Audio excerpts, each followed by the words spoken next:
చెప్పగానే మనందరికీ ఎంతో సంతోషం కలుగుతుంది. అసలు ఆడపిల్ల ఉన్న ఇంటి కళే వేరుగా ఉంటుంది.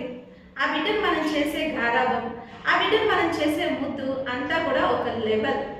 కానీ ఇప్పుడున్న పరిస్థితుల్లో ఆడపిల్ల కలిగినటువంటి తల్లిదండ్రులు క్షణం భయపడాల్సి వస్తుంది. ఒకప్పుడు మన ఇంట్లో ఏదైనా పని ఉందంటే మన పాపను పక్కింటి వాళ్ళకి ఇచ్చి కొంచెం చూసుకోండి, మేము ఆ పని చేసుకొని తిరిగి వస్తామని ధైర్యంగా వెళ్ళొచ్చేవాళ్ళం.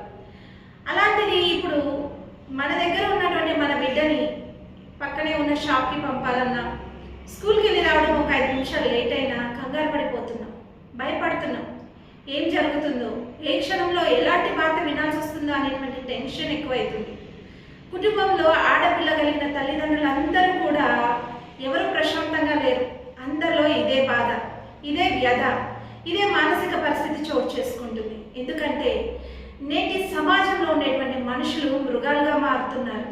వారికి చిన్న పెద్ద వయసు తారతమ్యం లేకుండా కామోద్రేగాలతో రగిలిపోతున్నారు.